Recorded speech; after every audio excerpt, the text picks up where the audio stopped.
Hey, you guys, it's Jen Mann, and today I am interviewing one of my favorite contributors to my anthologies, Kim Bongiorno. I don't know if you guys have met Kim before, if you've read Kim before, but she's pretty freaking awesome. She is ridiculously prolific. I have shared hotel rooms with her before, and I'll be like, I can barely get up to go to breakfast, and Kim's like, I've already written 5 pitches this morning. And so Kim is everywhere. I encourage you to subscribe to her newsletter. She's always giving you links, so you don't have to go looking for her. She'll tell you exactly where she is, and she's just a really great resource for everything writing and reading. I follow Kim for all her book recommendations too. But Kim is a contributor to my newest anthology, You Do You. She's also a contributor to really all of the anthologies, because Kim is kind of my secret weapon. Everybody always wants to know how I get things done, and it's really not me getting things done. It's Kim Bongiorno. I'm always like, hey, do you think maybe we could do something like blah, blah, blah? And Kim's like, oh, yeah, I did that last night. Here you go. So that's really how I get things done. So if you ever wanted to get a successful anthology, make sure you include Kim Bongiorno in it. But this is kind of a new thing I wanted to try. I want to start interviewing a lot of my contributors. At this point, I have 6 anthologies out there.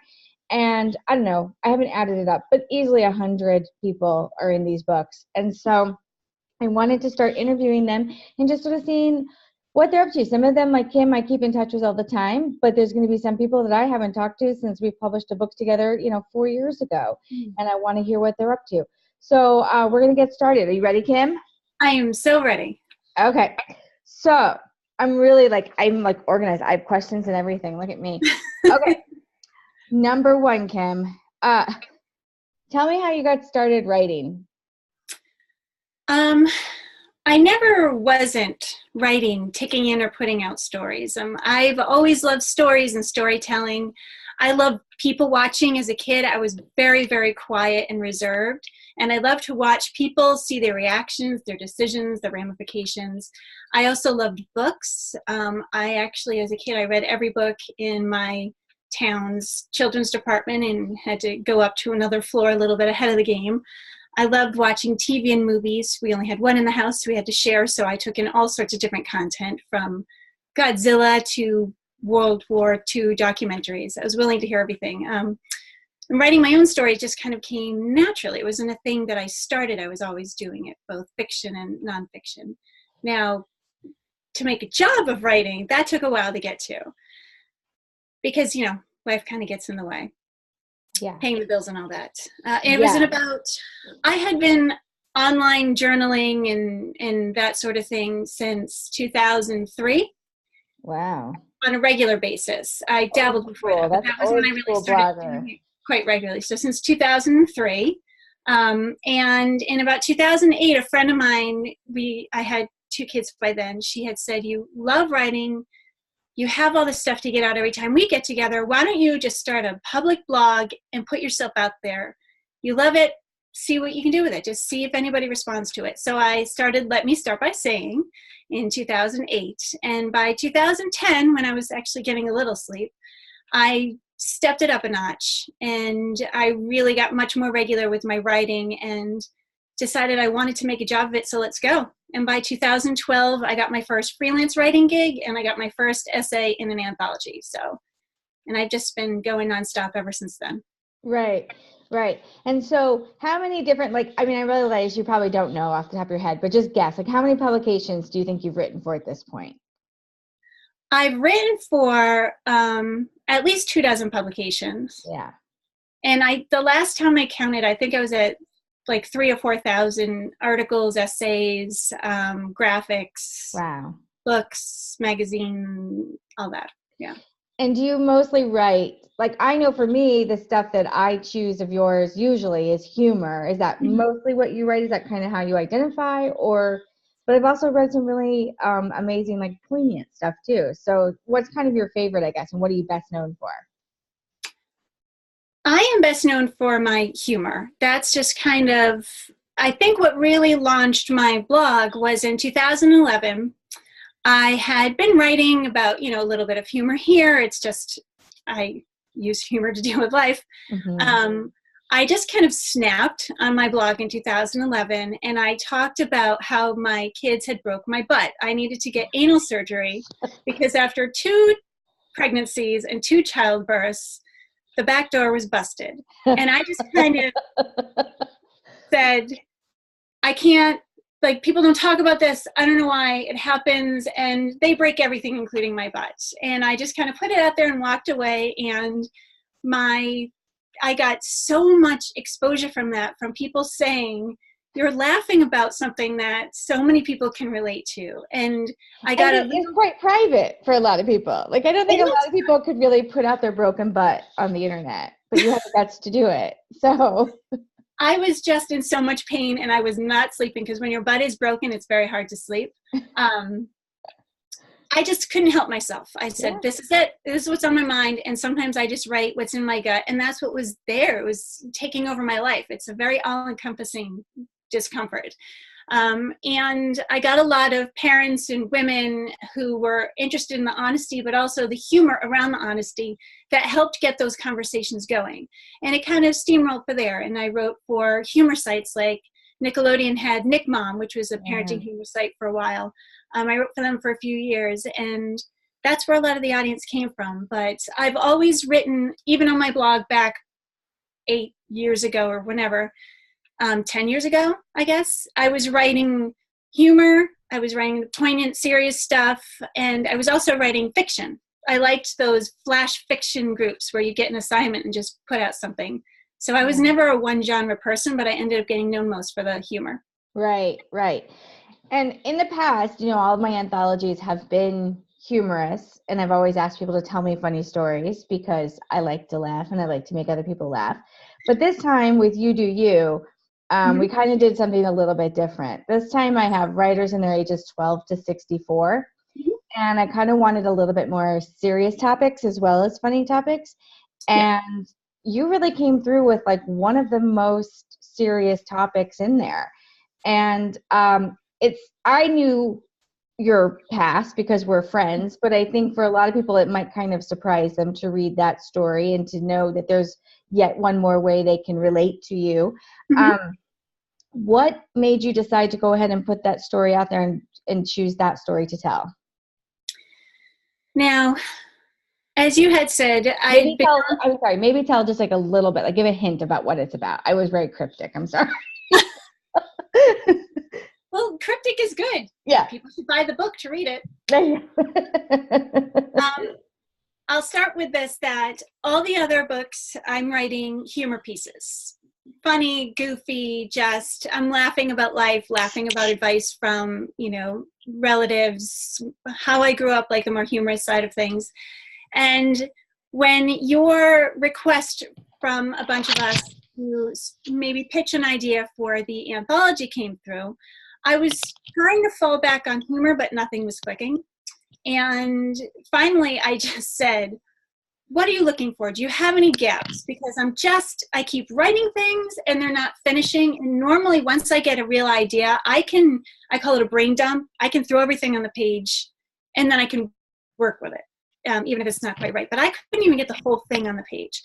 And you had said, hold on, I wrote it down. Give me something with teeth.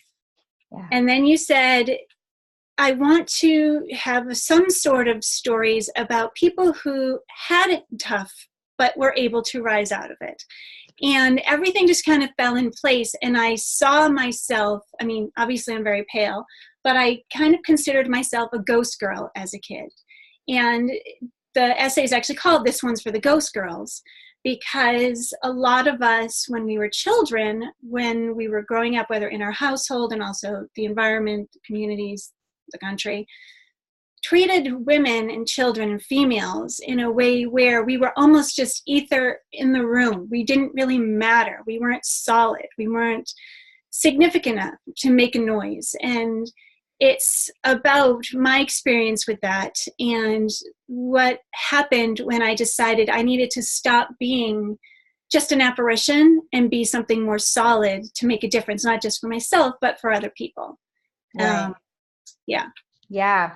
No, I really loved it. I thought it was great. And it just showed a whole different side of what you can do And I was happy to include it, and I was glad. That's one of the nice things about working with Kim so much over the years is that, and knowing that she is a freelancer. See, I am not a freelancer, and it is really hard for me to sort of, like, if I don't have the idea myself, I have a really hard time writing it. So like when people are like, give me 300 words on blah, and I'm like, no. But then I'm like, but here's 1,000 words on the lady who pissed me off at Costco today. So I knew that when Kim came to me and was like struggling, I was like, well, I could give her probably just about any assignment and she could do it. So I was really happy that I could do that, that we could work that way together, because it was getting dicey. I was worried that Kim was not going to meet the deadline and get in this book, and I needed her. So I was really happy when it came together for her, because I hate that. I have, at this point, I have 600 blog posts on my blog. People are punching their throat, but it's like, but I have 1,000 drafts, because it sucks when things like you get started and you're like, this is going to be amazing. And then you get halfway through and you're like, what was I talking about? What is this? No. Or you have this one fantastic paragraph and you're like, I can't publish a paragraph. Right. But man, I don't throw it away, because who knows, because that's the other thing. And sometimes when I'm blocked, I go back and I go through my drafts and I'm like, what else, what was in here that was good? And I might find that paragraph and be like, oh yeah, now I'm ready to write about that. Because I think that's the other thing too. Sometimes I need to step away and I need to put some time between me and a topic maybe too. Yes. So that helps a lot too. So that goes into my next question is, do you find writing energizing or exhausting? I love it, and it happens sometimes even against my will. I'll be trying to watch Netflix and relax for a few minutes, and all of a sudden characters will start talking in my head, or a personal essay will start going through my head like a sentence, and I'm like, stop it. Trying to watch this really good movie. So in that sense, it can get distracting, which might get a little overwhelming. So I have to be very good about just dumping ideas and to get them out of my head to move on. But when I'm writing and I get it out and I feel like, okay, something's there, I just feel really energized. And my writing begets writing. Once I get started, it's word palooza. I can't stop. And I normally don't write one thing without getting an idea for another thing during that project. And so do you stop in the middle of that project and start, or do you just sort of word dump a little bit and come back later? I have what's called idea dumps. I have files on my laptop, and what I do is I just open a doc, I throw it in if I'm at my computer. Otherwise, I just email it to myself. And I save everything there, organized by book idea, personal essay, fiction, whatever the case may be, just to get it out of my head. And once it's out of my head, it stops bothering me, and I can get back to it later. Oh, that's cool. Yes, writing are all over my house that I leave for myself. I have notes for my notes. Yeah, I should probably get more organized, because I'm looking at this note and I'm like, tell that funny tampon story. I don't know I have so many funny tampon stories. I don't know which story to tell. Tell the story about the architect. What? I don't even know any architect. So I don't know what I'm thinking when I do this. I need to get a better grasp on organizing my thoughts and ideas, because this year I have found writing to be exhausting. My time is spent yelling into the internet about everything else. Well, yeah. Okay, next question. You have found success as a full-time author and writer. Do you think your success is luck or hard work? Total hard work. Because even if you have a stroke of luck come your way, if you haven't done the hard work to set yourself up for opportunity or put yourself in a place where you can do something with that stroke of luck, it's wasted. It's going to fade away, and luck doesn't come around that often. Agreed. I mean, I think, a lot of people look at my career and they think, oh, you're so lucky. You went viral back in 2011 and you gained, 17,000 followers overnight. And now, look what you've created. But that's the key right there. Look what I've created. Like, you had to get to work. Yes. I had to get to work. And I've seen a lot of people when they go viral and they sit for even just another day or two, and that opportunity is wasted. It's gone. It's gone. And so I try to reach out when I see it happen. I try to reach out to those people and say, look, I know it's scary and overwhelming right now, but if you really want this to happen, like you got to get to work right now. Like, trust me on this. Because Yes. get that. Let's, like you said, I haven't been lucky again since then. I'm waiting for more luck to come my way, but it's like, it's all the work. And and you always hear these people who are like the one-hit wonder, or overnight success, I should say, like the overnight success, and you think, oh, and then you really talk to them, and they're like, I've been writing for 15 years, Right? and nobody's ever heard of me till today. So, absolutely. All right. I hear from a lot of, I hear a lot of, especially women writers. I don't know if I should call myself a writer yet. I don't know, should I really have an author website like myname.com, that sort of thing? Well, maybe I should wait until I get bigger. And I always say, if you want something, set yourself up as if you already got it. Exactly. Because when the opportunity comes your way to get it, you want to be like, oh, I've gone viral. Well, welcome to my website with all the ways to follow me. And here's what I actually write about. So hire me. Yes, exactly.